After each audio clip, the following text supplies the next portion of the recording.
साथियों नमस्कार। मैं समीरा आदिवासी ताऊ हेल्थ केयर चैनल पर आपका स्वागत करती हूँ। कृपया जानकारी को ठीक से समझने हेतु वीडियो को शुरू से अंत तक देखें और कमेंट बॉक्स में यह अवश्य लिखें कि इसमें क्या पसंद आया या क्या बुरा लगा, जिससे आगे सुधार किया जा सके। एक साथी ने पूछा है, ताऊ जी, आजकल बहुत लोगों को बवासीर हो रही है, खूनी भी और बादी भी।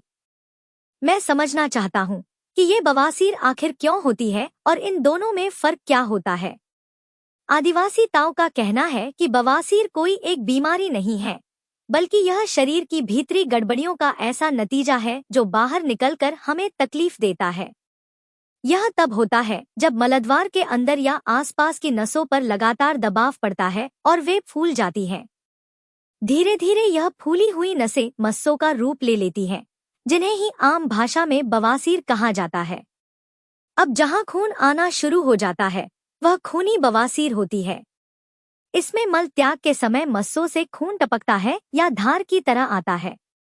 कभी कभी दर्द होता है, कभी नहीं भी।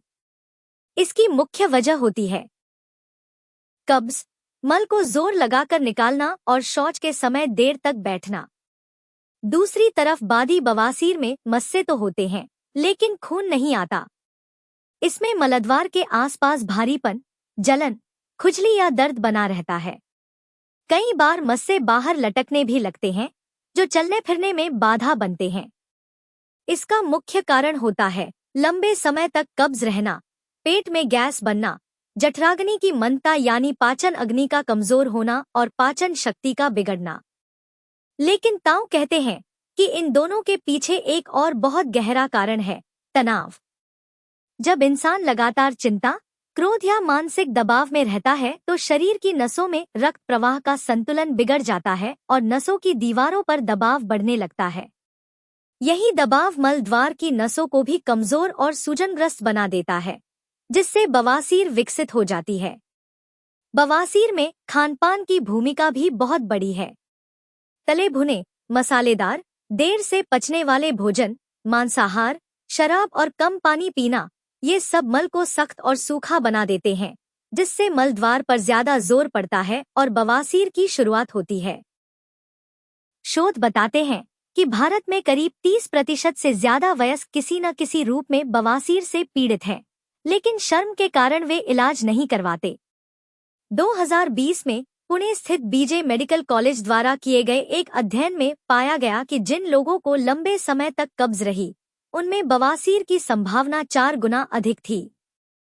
लेकिन ताऊ मानते हैं कि अगर सही समय पर जड़ी बूटियों, होम्योपैथी और खानपान में बदलाव का सहारा लिया जाए तो बवासीर बिना सर्जरी के भी पूरी तरह ठीक हो सकती है।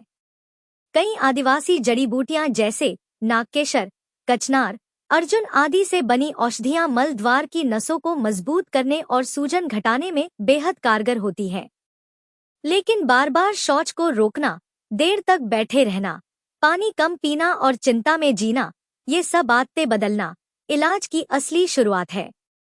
यदि जानकारी उपयोगी लगी हो तो इसे लाइक करें, चैनल को सब्सक्राइब करें और वीडियो को शेयर करें। आपकी भी कोई समस्या हो तो ताऊ को लिखें और पुरानी, जटिल और लाइलाज समझी जाने वाली बीमारियों के ऑनलाइन प्राकृतिक समाधान हेतु और घर बैठे ऑर्गेनिक देशी जड़ी बूटियों तथा जर्मन होम्योपैथिक मेडिसिन की हेल्थ केयर किट मंगवाने के लिए स्क्रीन पर दिए गए व्हाट्सएप नंबर पर अभी संपर्क करें। जोहार।